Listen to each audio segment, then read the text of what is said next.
טוב, נתחיל את השיעור, למרות שרק אחת משתתפת, אבל אצלי זה כבר ממש מאוחר, ואין מה לעשות, מתחילים, אז מתחילים. פרשת נוח, הפרשה השנייה בהתחלת השנה, והרבי מתעכב על זה. רק שנייה, שומעים אותי? כי אני עושה פה איזה תרגיל. שומעים אותי?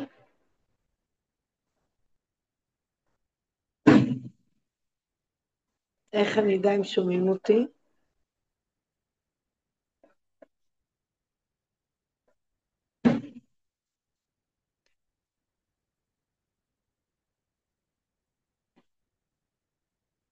אני נמצאת מתוך נקודת הנחה ששומעים אותי. מישהי יכולה מהנוכחות להגיד אם שומעים אותי? שומעים טוב מאוד, רחל. אוקיי. כי אני עושה פה תרגיל שוב, אני לא הבאתי איתי את המיקרופון להודו, אז אני משתמשת בשני חלונות. מהמחשב אין לי מיקרופון, אז אוקיי. אני מפעילה גם את הטלפון ומשם שומעים אותי, אז העיקר ששומעים, אז נתחיל. טוב, הרב מדבר על שבת נוח שהיא פרשה כללית. שבת בראשית, והרב מתחיל להסביר, שבת בראשית היא שבת כללית, כי בשבת בראשית מתברכים ימי השבוע הראשון לעבודה בעולם. קודם היה לנו חגים, זה לא ממש שבוע של עבודה, עכשיו בראשית אנחנו לומדים על בריאת העולם, ומהשבוע הראשון הזה יגיעו כל ימי ראשון וימי שני וכל השבועות של כל השבועות בעולם. וגם שבת נוח היא כללית, כי אם בשבת בראשית זה היה מספרים לנו על הבריאה וההתחלה, עכשיו אנחנו אחרי, אנחנו כבר השתמשנו, זה כמו מטבח שאתם רואים חדש ונוצץ באיקאה, ואחר כך בונים את זה והכל יפה, מנוגב, אבק, ועכשיו מתחילים לעבוד בו, ונהיה בלגן, וישפריץ על הזה, ונהיה כתם בשיש, ונהיה כתם פה ושם, ובלגן, כבר משתמשים. זה השבת של פרשת נוח, זאת אומרת, זה השבת שבא אחרי, שזה לא היה רק הפוטנציאל, כבר עבודה, ולכן בפרשת נוח מודגשת המנוחה, כי אחרי עבודה יש את המנוחה. נוח זה מלשון מנוחה, נייחא דרוחה. זאת אומרת, בשם הפרשה מודגש העניין של שבת. אנחנו עכשיו בשבת שאחרי שעבדנו בה, והיא שבת נוח, מודגש העניין של המנוחה. אז שבת בראשית היא כוללת את עבודת ימי השבוע בכוח. זאת אומרת, יש לנו את הפוטנציאל של העבודה, אבל בדיוק כמו שנתתי את הדוגמה של מטבח, זה יהיה הקרש חיתוך, וזה פה ישטפו את הכלים, ופה יהיה הקיריים, אבל עוד הכל נקי נוצץ, עוד לא השתמשנו. ולעומת זה שבת פרשת נוח, זה כבר האבן הבוחן, כבר, מה? אין שם עוד כלום, אין טיבול, אין כלום.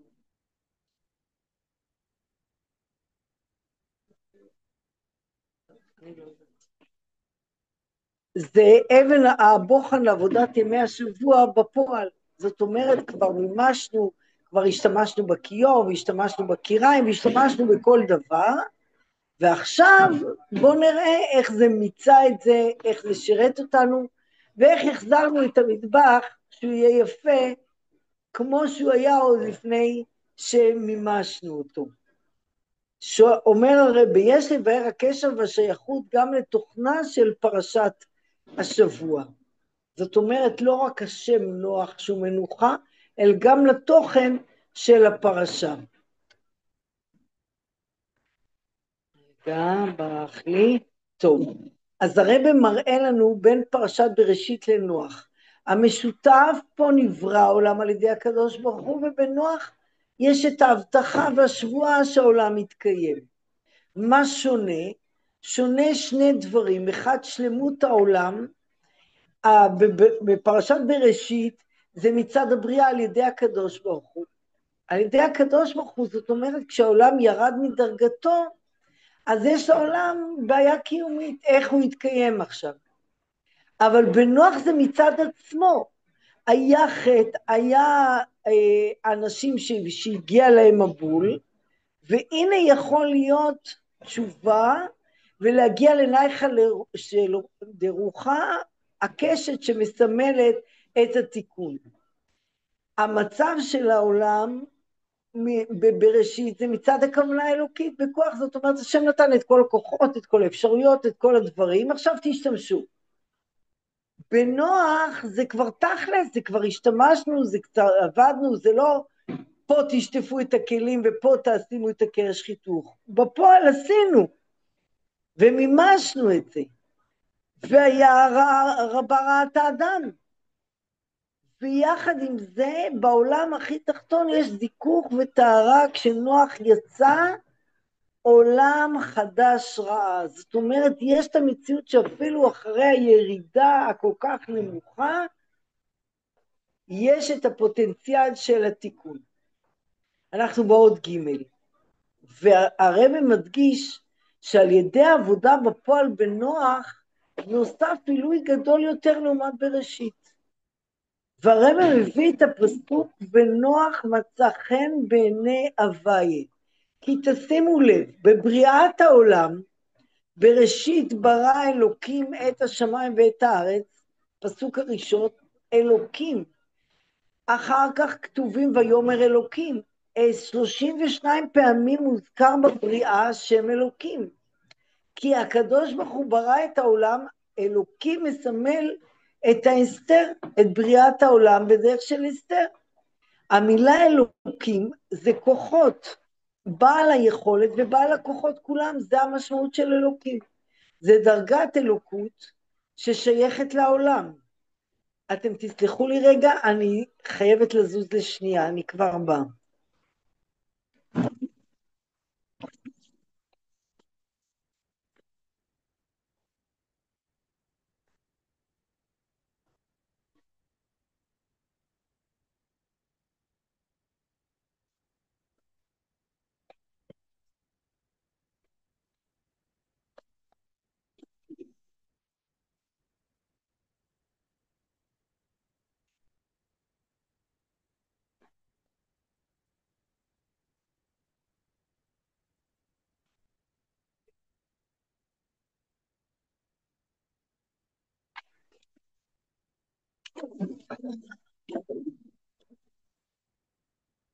אני מתנצלת. אז בריאת העולם היא בשם אלוקים. אלוקים זה הסתרה, בריאת הכוחות הקדוש ברוך הוא מסתתר. זה דרגת אלוקים ששייכת לעולם, ולכן אלוקים, בהי כמובן, זה בגמטריה הטבע. והנה אנחנו רואים את נוח, ונוח, קורא לי פה, ונוח זה נוח, רגע, הרב ממשיך עוד עם בראשית, והרב מראה שמה שכתוב בהמשך הפרשה בבראשית, ביום עשות הוויה אלוקים ארץ ושמיים, זה הוויה כמו שנכנס לאלוקים, כמו שמסתתר ונעלם בשם אלוקים. זאת אומרת, פרשת בראשית מדברת על הבריאה בשם אלוקים, על ההסתתרות, אכן אתה כאל מסתתר. ההתהוות זה שיש את השם של הוויה, אבל שם הוויה לא מתגלה. הגילוי הוא משם הוויה אלוקים, גילוי משם אלוקים, זאת אומרת צמצום של האור. והנה יש את החידוש, העבודה של נוח, בתוך הדור המושחת של נוח, נוח מצא חן בעיני הוויה. זאת אומרת, דווקא נוח זה דרגה יותר גבוהה משם אלוקים, אלא השם של הגילוי. ציטטת מהרבי שעל ידי זה מתגלה בעולם, שנברא על ידי התלבשות בשם אלוקים, שם הוויה שלמעלה מהעולם. זאת אומרת, נוח הביא בעולם שהוא נברא בשם אלוקים, נוח הביא בו להתגלות של שם הוויה. הוא הראה במציאות העולם, עד שניכר בגלות, שהוויה הוא האלוקים. גם בצמצום ובהסתר, הוא מראה שאלוקים זה בעצם שם הוויה. שם הוויה חודר בעולם, שהעולם נברא בשם אלוקים, אבל נוח מביא לגילוי שהלו, בתוך ההסתר הזה, יש את הדרגה של שם הוויה. כמו שאנחנו מכריזים ביום כיפור, בסוף יום כיפור הוויה הוא האלוקים, מכריזים 7 פעמים. יכול להיות שראיתם, מאז שהתחילו לשחרר את החטופים, במיוחד עכשיו, יש גילויים, ועוד נדבר עליהם, יש גילויים עצומים, שזה פשוט לא יאומן הגילוי של האור מתוך החושך. אז אחד הקטעים שאני ראיתי, אני לא זוכרת כרגע את השמות בר, אני חושבת, הם עומדים ושרים את השיר, ואפילו בהסתרה שבתוך ההסתרה, גם שם נמצא השם לבדו. ואתם יכולים להבין, עומדת האמא שהיא אישה דתית, ועומד הניצול, ברוך השם, והאבא שעוזרים לו לעמוד על הרגליים, כי הוא נפגע כנראה של שבץ, ואתם מבינים מה זה בשבילהם אחרי השנתיים האיומות האלה, מה זה הסתרה שבתוך ההסתרה, וכשבעלה נחה כל כך קשה, והם עומדים ושרים בדבקות בתוך ההסתרה שבתוך ההסתרה, שאנחנו פה, הרב מסביר לנו שזה שם אלוקים, גם שם נמצא השם לבדו, פה הרב מסביר את זה, שזה הפסוק, בעצם הוויה הוא אלוקים, בתוך האלוקים יש את השם של הוויה, ואז הם מספרים, שבהמשך השיר, גם מאחורי הדברים, לא זוכרת כרגע את המילים, אני עומד, גם מאחורי הדברים העוברים עליך. אני עומד, אני עוברים עומד, עליך, אני עומד. אני עומד, מה שרציתי להדגיש את המילים אני עומד, ששנה קודמת הם היו באיזשהו מקום לדבר בקשר לשחרור, ושרו את השיר הזה, ובמילים האלה האבא שהוא נכה קשה נעמד, והם ראו בזה פריצה של גילוי שהשם עומד גם בתוך הדברים הקשים העוברים עליך, שהנה לאישה הזאת עבר שבעלה כל כך חולה. והבחור, כן, זה לא בדיוק עם פאות וכיפה רבר הלך או כיפה יחיד, ובכל זאת יוצא בחור כזה אחרי שנתיים נוראות, הוא וההורים שלו, כן, בתוך ההסתר, בצמצום ובהסתר, באמת בתוך ההסתרה של אלוקים, אלוקים הוא בית שם הוויה. בתוך כל הקושי נמצא שם הוויה. אני למדתי את השיחה הזאת, גם של בראשית, וזה כל כך התקשר עם החוויה הזו שעברה על כולנו, עכשיו עם החטופים. ונמשיך בעוד ד', הרב אומר שהעניין הזה, שזה הנקודה המרכזית של השיחה, ששם הוויה מתגלה בעולם שנברא בשם אלוקים. זאת אומרת שהעולם שנברא בשם אלוקים, זה הקדוש ברוך הוא הסתיר את עצמו בפשטות בחוקי הטבע. כמה אנשים יבואו ויגידו, מה אלוקים? השמש זורחת כי זה חוק במזרח, כי זה חוק טבע. והגלים לא ממשיכים לחסות את היבשה, כי זה חוק טבע. ותינוק נולד ככה וככה וככה, 9 חודשים בבטן אמו, כי זה חוק טבע. שמים גרגר באדמה, חוק טבע יגדל. אבל אנחנו יודעים ששם הוויה, האלוקות שמעל הטבע, היא מתגלה בעולם בהיעלם שנברא בשם אלוקים, והעניין הזה מרומז בפרשת נוח, בעניין בשני עניינים, בעניין של קיום העולם באופן שלא ישבות, עוד מעט אסביר, ובברית הקשת. כי מאז נוח, הקדוש ברוך הוא אמר, אני לא אשנה יותר את העולם. יום ולילה לא ישבות, לא יהיה הפסקה. וההנהגה הזאת מגלה את האינסוף, את האני הוויה לא שיניתי. למה?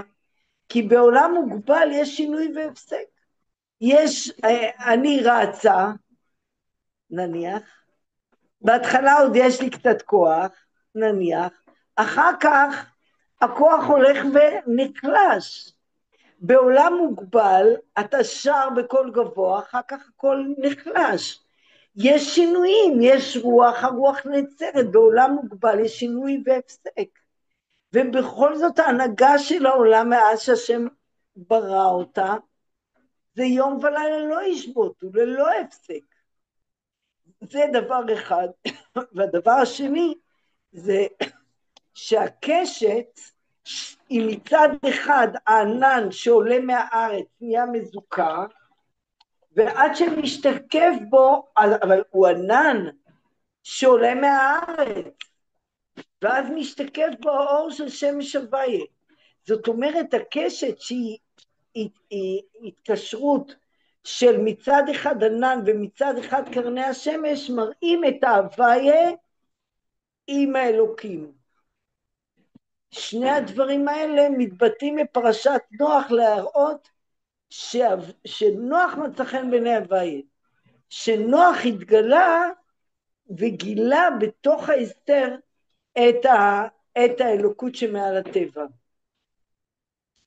באות ה' העבודה בפועל בפרשת נוח היא עושה עלייה לעומת המצב ההתחלתי של בראשית. אנחנו יכולים להגיד שהכי גבוה זה כשהמטבח נקי חדש מהניילונים, שעוד לא עשיתי בו כלום. אתם רואים שאני חידשתי מטבח לא מזמן.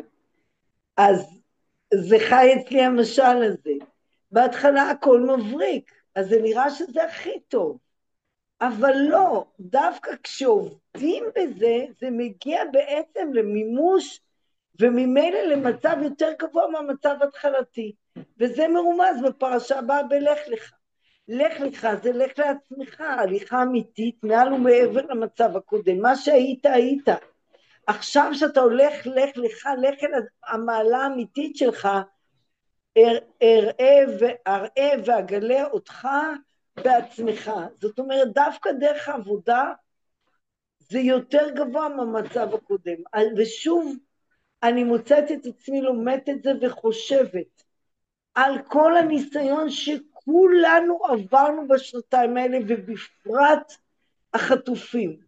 אז בגלל שהם התמצית של הסבל, ואחד אחרי השני, רואים גילויים. בשחרור הקודם היה יהודי, קיבוצניק, שהבת שלו שאלה אותו, מה אתה רוצה שנעשה ביום שישי? חשבה איזה אוכל טעים או משהו, רוצה משהו ביתי. הוא אומר לה, מה שאני הכי רוצה זה כיפה וקול של קידוש. היא הייתה בהלם, הוא קיבוצניק, מה זה שייך לו? אבל דווקא בגלל הירידה הנוראה שאי אפשר לדמיין מה היהודי הזה עבר, הוא מתגלה המעלה האמיתית שלו. כשיש בחור, אני לא זוכרת אם הוא מהחיילים, או שהוא מהנובה, שזה לא היה בדיוק ריקודים לשם שמיים, ואנחנו רואים בחור צעיר שאומר, לא היה לי תפילין, אז הנחתי כל יום תפילין בלי תפילין, כי ידעתי איך מניחים תפילין, אז הוא הניח, עשה את כל התנועות וכל הפסוקים וכל מה שהם אומרים, בלי תפילין. איזה עוז נפש, איזה התגלות מעלה אמיתית של היהודי, דווקא מתוך הירידה עצמה, שבאמת לא היה לו תפילין, שהוא היה במצב כל כך ירוד. ליהודי אחר קרה דברים שפשוט אי אפשר להאמין אותם. הרשעים הארורים האלה הביאו לו סידור, ואני חושבת חומש ותפילין. איך הם הרשעים שרק ניסו למצוא דברים, איך לענות, הם עצמם בעניין של תפילין וראו כל עמי הארץ, הם הביאו לו והוא כן זכה להניח תפילין. עכשיו זה יהודי שלא הניח קודם תפילין כל יום. שאתה רוצה, בורא עולם מביא לך את זה אפילו במנהרות האלה. אבל מה שהרבי אומר פה, זה כשאתה עושה, אתה דווקא כשאתה יורד, אתה מגיע לדרגה יותר גבוהה ממה שהיה קודם, כשהכל היה ברגוע. ואז מגיעים ללך לך, אראה ואגלה אותך לעצמך. אז הרב אומר את זה, כשיהודי עובד בפועל בעולם, הנה יהודים הגיעו לתכלית הקושי שלא יאומן, גם פיזית, בעמקי המנהרות שאי אפשר להאמין בלי אוויר ובלי אור יום. הוא מגלה מי הוא באמת, תראו את הביטוי של הרב, תראו איך זה קשור לנו עכשיו, שבכל מעמד ומצב, גם בהיותו בעולם ירוד, ירוד זה גם בפועל ממש למטה מטה, הרי הוא קשור ומאוחד עם אלוקות. אז יהודים שלפני שנתיים לא היו מדברים ככה, ודרך זה שהם עברו לעולם ירוד, התגלה בהם איך באמת הם קשורים אל אלוקות, ואפילו מברר את העולם, מזכך אותו ומגלה אלוקות בעולם. והרב אומר שעל ידי זה שיהודי עובד, יש הליכה גם בדרגת אלוקות כביכול. יש התקדמות, ברוך אתה ה' אלוהינו מלך שהכל יהיה מדברו. אמן. יש התקדמות גם בגילוי אחדות השם בבריאה. זאת אומרת, מה שהיה לנו בבריאה, על ידי העבודה של נוח והעבודה שלנו בתוך דרגת האלוקות מתגלה שהעולם הזה שהקדוש ברוך הוא ברא והסתיר בו את אלוקים, אנחנו מגלים איך זה קשור עם הוויה שמעל הטבע. השבוע של נוח, אומר הרב, כולל את העבודה של כל השנה בפועל. עבדנו ביום שני, כבר עבדנו את עבודתנו ביום ראשון ושני ושלישי. לכן כשהגענו לשבת, אומר הרב, זה זמן לחשבון צדק. כי עשינו בעצם כאילו את ההתחלה של ימי ראשון, של ימי שני, של ימי שלישי. הגענו לשבת, בבקשה, פרט אחרי פרט, תבדקו מה עשינו, חשבון נפש כדי לתקן ולהשלים. והחשבון נפש צריך להיות חשבון צדק מתאים לעבודה בפועל. אז מה עבודה?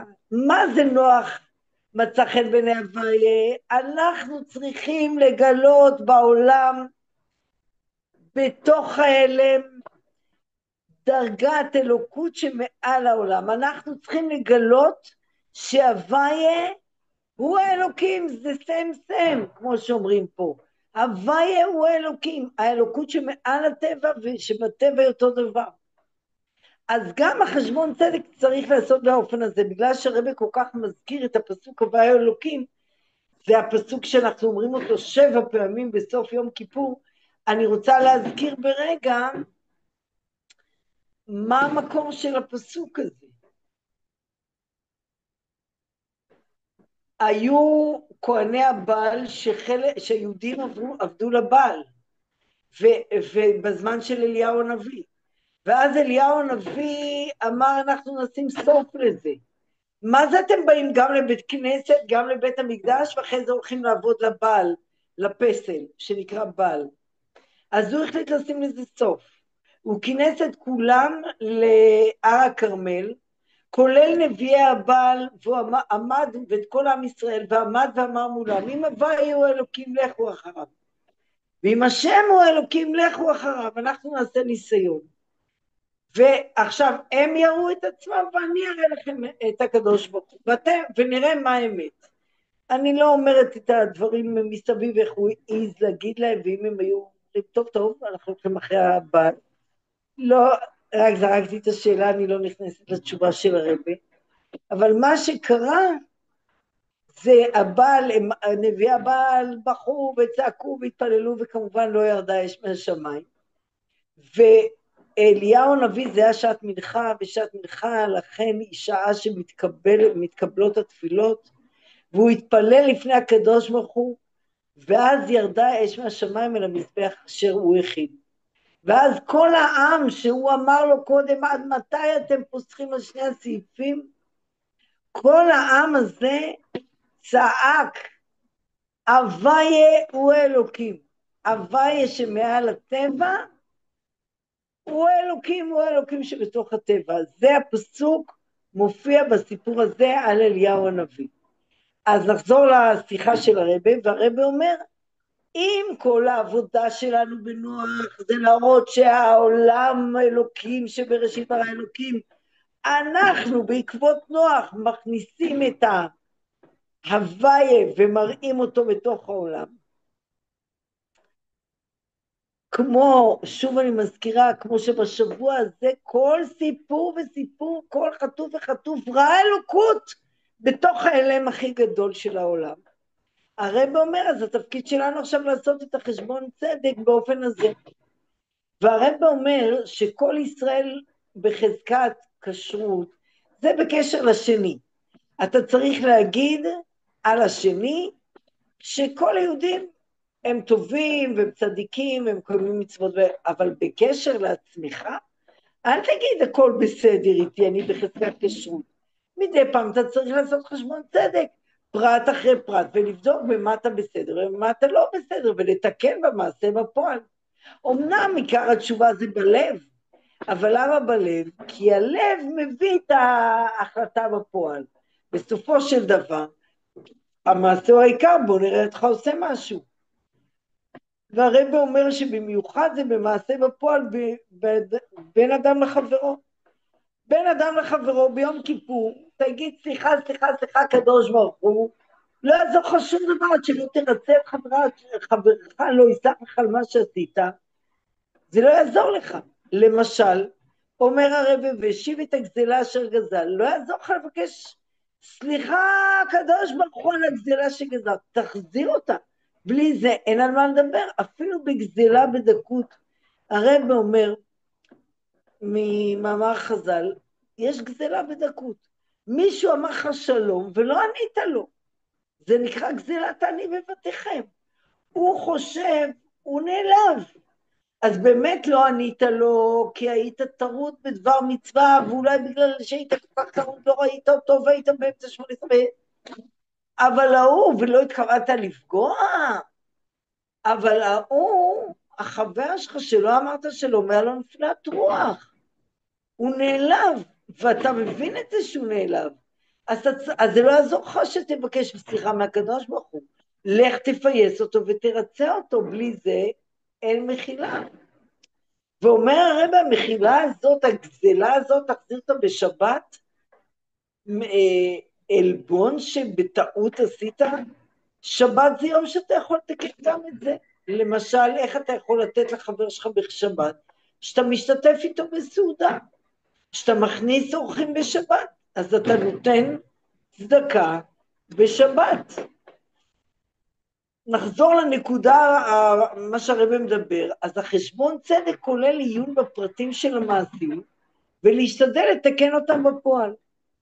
אז כשאתה מתבונן בפרטים, פרט אחרי פרט, אז אתה נמצא בהגבלה, כי פרט אחרי פרט זה הגבלה, כל פרט לעצמו, אתה בהגבלה, כל עניין לפי עניינו. אז הרב אומר, יש דרך לעשות את זה בזימנות, וישנו אופן נעלה יותר שתמורת הפשפוש במעשיו, הרי הוא מתעלה דרגה ועולם נעלה יותר, להיות מונח לגמרי בתפילה ותורה, ובדרך ממילא יידחו ויתבטלו העניינים הבלתי רצויים, כיוון שמעט דור דוחה הרבה חושך, ועל אחת כמה וכמה הרבה אור.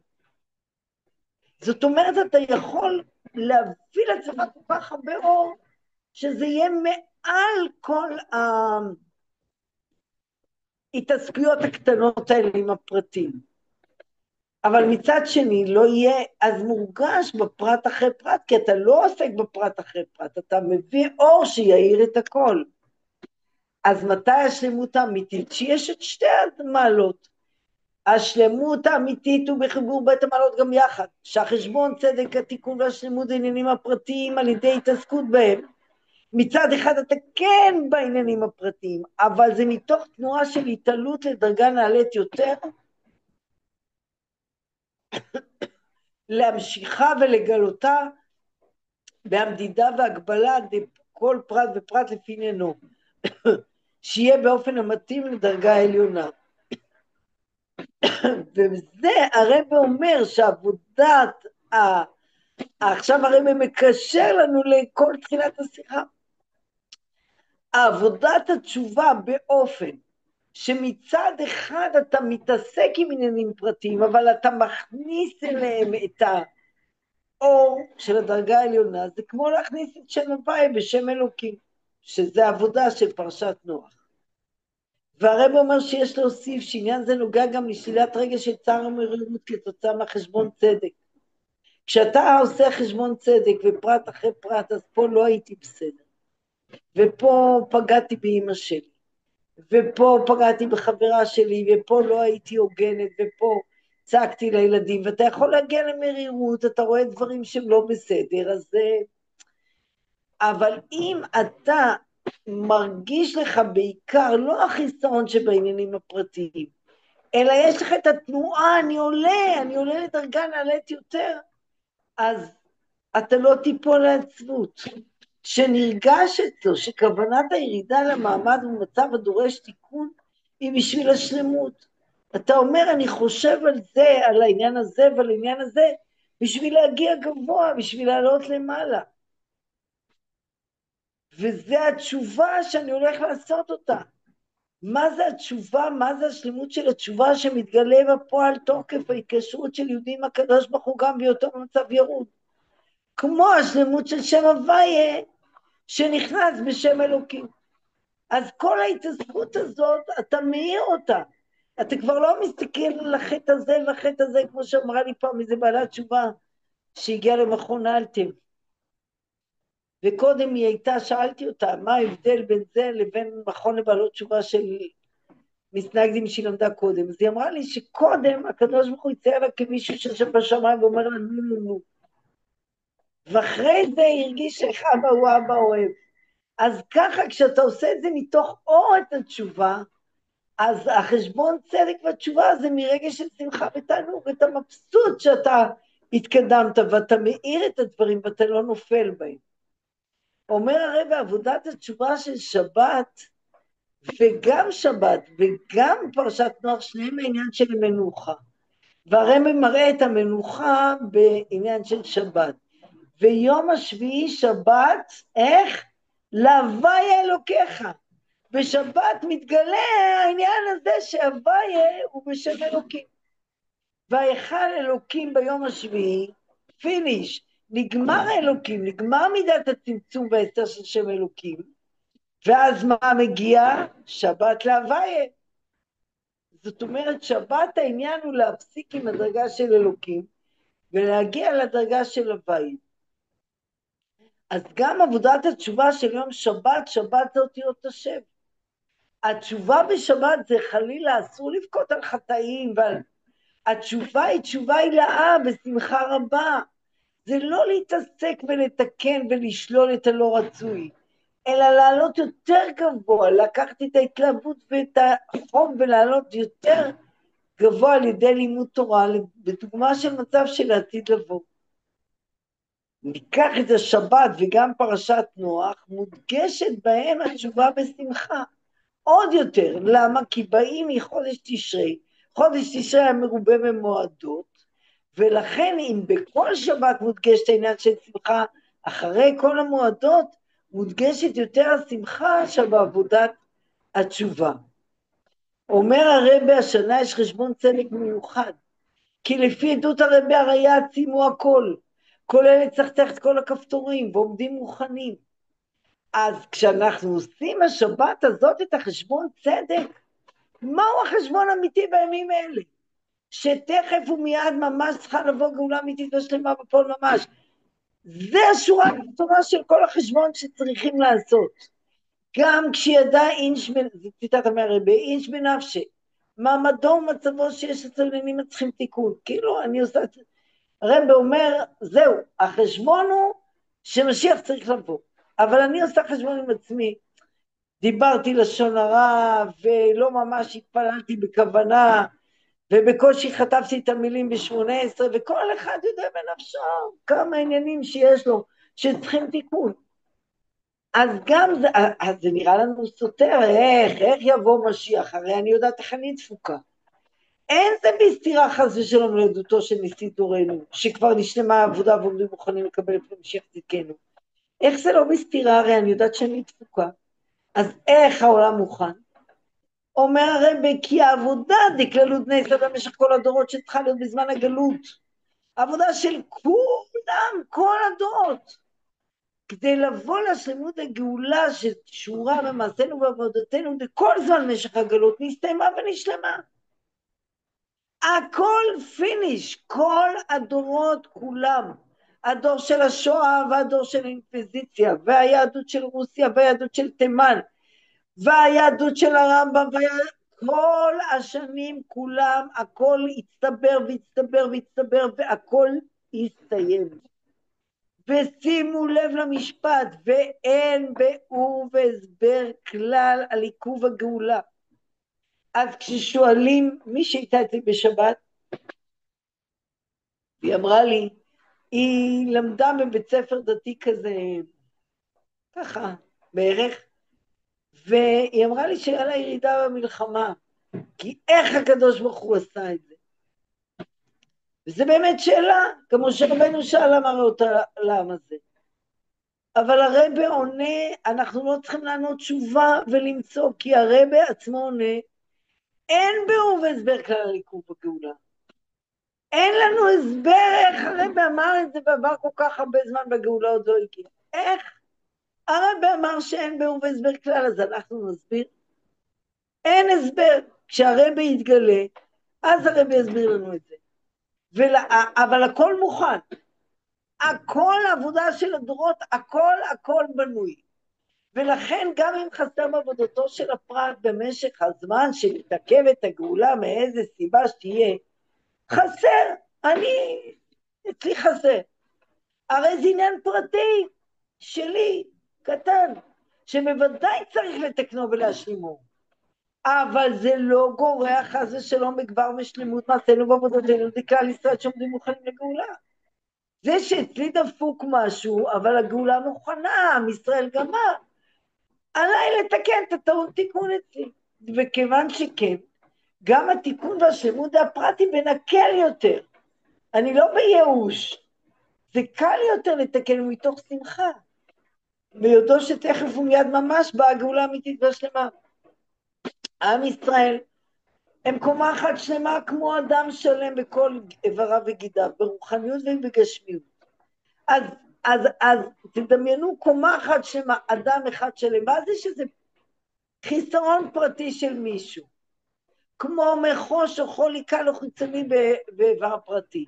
הוא גזר את הציפורן קצת עמוק מדי וזה עכשיו כואב לו שם בציפורן. אז מה, אז הבן אדם חולה? הבן אדם בריא, כולו שלם והכל מושלם, והלב, הידיים והכל. הציפורן קצת. ספרו אתכם, רפואתו בקלות ובמהירות. עד רפואה כזו שוקרת את החולי למפרע, תוך חצי שעה זה יפסיק גם לכאוב. כי זה משהו קטן יחסית לזה שכל הגוף בריא. ואם הדברים היו ככה בזמן של הרבי הקודם, כשהוא חי, כך הוא אמר שהכל מוכן, אז עכשיו, אחרי שעברו כמה עשיריות שנים, יותר מ-40 שנה, ש40 שנה עליהם נאמר, משה אמר לעם ישראל אחרי 40 שנה, שבדבר כן, נתן השם לכם לב לדעת ועיניים לראות ואוזניים לשמוע.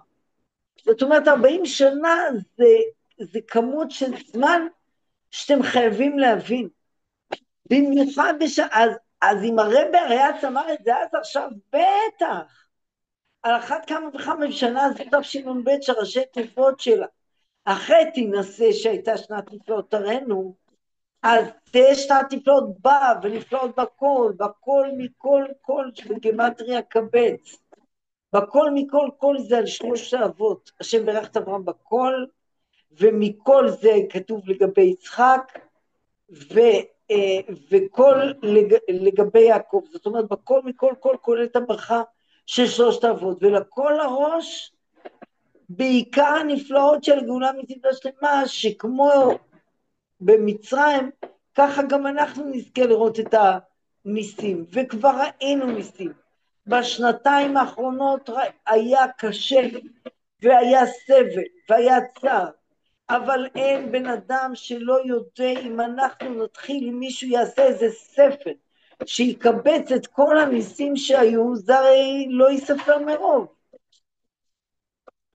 והרב אומר עוד יותר, אז אנחנו בשנה תש"ב, שבא אחרי תש"א, וכבר אנחנו אחרי החודש הראשון של תשרי, של אותיות ראשית, ואנחנו אומרים כבר בשבת הראשונה לסדימות העבודה בעולם, ואנחנו כבר אחרי חצות, אנחנו כבר בזמן של נקודה שלישית שקשורה עם יעקב השלישי שבאבות, שזה כנגד הגאולה השלישית, בית המקדש השלישי, ואנחנו מתכוננים לקריאת לך לך, שזה הציווי לכל יהודי, לא רק לאברהם, לך לך, ללכת מהגלות אל הגאולה. אז עכשיו ברגעים המיוחדים האלה, הרי בוודאי ובוודאי שכבר קלו כל הקיצים, וכבר עשו תשובה, ועכשיו אין הדבר תלוי, אלא במשיח צדקנו עצמו. אנחנו צריכים לעשות את כל מה שאנחנו יכולים, אבל זה תלוי בו. ואז הרב מביא לנו עניין, בהמשך לעניין של חשבון צדק, הרב מעורר על הוספה בזהירות ואיתור וקידוש הלבנה. כי הרב אומר שהקיום של העולם באופן שלא משתנה, יום ולילה לא ישפוטו, מה שהרב דיבר על זה קודם, לא משתנה, זה מאז אחרי המבול, וזה תלוי בקביעות של השמש וירח, כמו שהשם קבע. כתוב חוק וזמן נתן להם, זה הפסוק שאנחנו אומרים בקידוש לבנה, חוק, זה החוק הקבוע שאת השמש אנחנו רואים ביום והירח בלילה, וזמן זה המסלולים הקבועים למסלול שיוצר את הזמן של שנה, המסלול השמש, והמסלול שירח שהוא יוצר את הזמן של החודש, ודרך המסלול הזה הירח נעלם ומופיע, ועל זה ברכת הלבנה. וכתוב כל המברך על החודש בזמנו כאילו מקבל פני שכינה, אלמלא לא זכו ישראל לקבל פני אבינו שבשמיים פעם אחת בחודש דיין, כי בני ישראל בגלות לא זוכים לראות פני שכינה, אבל כשיש חידוש הלבנה זה סימן שנתחדש כמותה, ונזכה כן לקבל את פני שכינה. אז כשאנחנו מברכים על החודש בזמנו, שזה הסימן שהנה הירח יתחדש וגם אנחנו נתחדש, זה כאילו אנחנו מקבלים פני שכינה. ולכן אחד הסיבות שאומרים בקידוש לבנה, דוד מלך ישראל חי וקיים, ומזכירים את דוד המלך בקידוש לבנה, כי דוד המלך שממנו יצא המשיח עתיד להתחדש כמותם בגלות. וגם כמו ההתאחדות של השמש וירח, ככה כנסת ישראל תחזור להתאחד עם בעלהם הקדוש ברוך הוא. ולכן זה כמו חתונה, ולכן עושים שמחות, ריקודים בקידוש החודש, כמו שמחת נישואים. הלבנה מקבלת מהשמש כי אין לה אור משלה. הרי מאז שהשם אמר לה, לכי יקטיני את עצמך, אז היא מקבלת את האור מהשמש. אז פה יש לנו את העניין של שמש הוויה, נמשך הגילוי של שם אלוקים. השינויים באור הלבנה מראים על הרב חוזר לנקודה הראשונה של השיחה. הגילוי של שם הוויה בשם אלוקים, זה האור של השמש שהוא מתבטא באור הלבנה. ולעתיד לבוא, תתמלא הפגימה של לבנה, יהיה לה כבר אור עצמי, לא תתכתב. אז יהיה לה גילוי מלא, אז זה יהיה השלמות של גילוי הוויה בשם אלוקים. אז יהיה באופן מלא, הוויה הוא האלוקים. בקידוש הלבנה, שזה בעצם ההתחדשות של הלבנה אחרי ההלם, הרי רגע קודם לא ראו את הלבנה, ורגע אחר כך הלבנה מתחדשת. הרגע הזה של קידוש הלבנה רומז לנו את העבודה כל זמן משך הגלות, לעשות דירה בתחתונים. העולם הכי תחתון, המנהרות, הצער של השנתיים האחרונות, השנים, מאז השואה שלא היה חושך כפול ומכופל, ודווקא במקום שחשבו שזה לעולם לא יכול לקרות, וזה וזה, העולם הכי תחתון, ההסתר הכי גדול, משום שנברא בשם אלוקים על ידי פגימת הלבנה, אבל גם שם יאיר אורו יתברך דירה בתחתונים, וזה, האור הזה שמגיע להכי חושך, האור הזה שאנחנו שומעים מחטוף אחרי חטוף, שהם היו צריכים הכי לא להודות לשם כביכול חס ושלום, ולדבר רק דברים של חושך, והגילוי הזה של האור בתוך החושך שהם עברו, שהם מביאים אותו לנו, זה האור של ההוויה שנכנס בתוך אלוקים, בתוך ההסתר אנחנו רואים את אור ההוויה. על ידי זה נעשה נייחא דרוחא, נשלם רצון השם בבריאה, זה רצון השם בבריאה, שנראה שבתוך החושך הכי גדול מאיר אור הוויה, נתבע הקדוש ברוך הוא, להיות לו דירה איפה? בתחתונים, במנהרות הקדוש ברוך הוא רצה. כל העולם הזה הוא מנהרות. היצר והמלחמות וההתמודדויות והצער, בתוך כל זה הקדוש ברוך הוא רצה שנביא את ההוויה אל האלוקים. אז כשעושים חשבון צדק בסיום השבוע הראשון של העבודה, ובאים למסקנה שאין הדבר תלוי אלוהים, ומשה תיקן לעצמו. אומר הרב, צריך הדבר להתבטא בתוספת זהירות והידור בקידוש לבנה, שהם עתידים להתחדש כמותה. בגאולה אמיתית והשלמה על ידי דוד מלכה משיחה, דוד מלך ישראל חי וקיים. לכל ראש צריך להיעדר בגדים נעים וחשובים, ולעשות את קידוש הלבנה ברחוב וברוב עם ובזהירות בנוגע לזמן, ועוד ועיקר קידוש לבנה מתוך כוונה מיוחדת, כשעושים את הקידוש לבנה, לכוון, למהר ולזרז ולפעול תכף מיד ביד דוד מלכה משיחה, על ידי שפה ודרישה ובקשה לגאולה, כי הסיום וחותם קידוש לבנה וביקשו את השם אלוקיהם, ואת דוד מלכה אומר. באותה פעם הרבי דיבר שהרבנים צריכים לדבר בקשר לחיוב של נשים בקידוש לבנה. אני חושבת היינו כמה נשים, אני חושבת שנוגה הייתה יחד איתי, שהתקשרנו לרב יורקוביץ' ופנינו אליו, הרבי יפנה אליכם, אז אנחנו רוצים שתפסוק שאנחנו רוצים לברך את ברכת הלבנה, שתפסוק שאנחנו יכולים לברך. אז הוא ענה, אין בעיה, ודאי שאתם יכולות לברך. אם אתם רוצות, אתם יכולות לברך על ברכת הלבנה. היינו בהתחלה בהלם, שאלנו, אז מה הרבי יפנה? אז הוא אמר, הרבי יפנה לרבנים על הנושא של החיוב של אנשים, האם אנשים חייבות.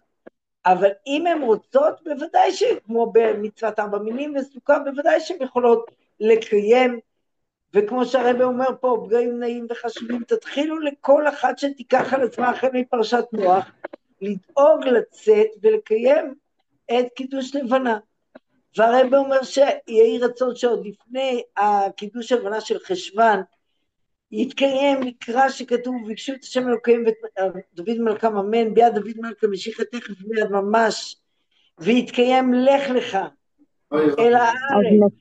אז נשים יכולות לעשות, את הקידוש לבנה? ודאי. העניין הוא לשמור על הצניעות, זאת אומרת לעמוד מהצד, לא להיכנס כמובן לתוך הגברים. לי אישית הרב יורקוביץ' ענה את זה באותה שנה. מדהים, ממש חידוש, תודה. אז אפשר בהחלט לברך, מה שהרב יורקוביץ' שאלתי אותו בתדהמה, אז על מה הרב אמר לכם להגיד, לפסוק? האם נשים חייבות? אז כמו 4 מינים, אנחנו לא חייבות, אבל אם אנחנו רוצות, אנחנו מקיימות, זה מה שהוא ענה לי.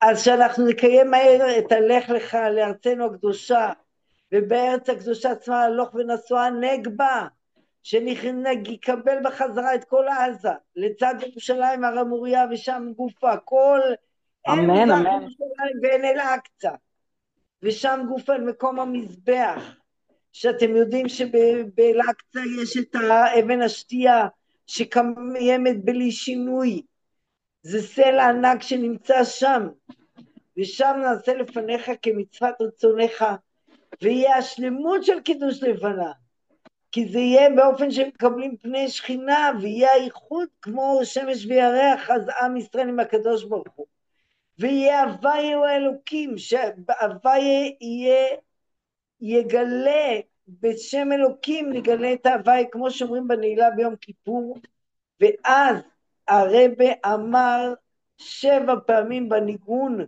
של התפילה של יום כיפור, הוויה הוא האלוקים, הוויה אלוקים, הרבי הכריז בניגון 7 פעמים, וסיים לשנה הבאה בירושלים. יחי אדוננו מורנו ורבנו, מלך המשיח לעולם ועד, אמן, יחי תודה המלך. רבה, תודה רבה.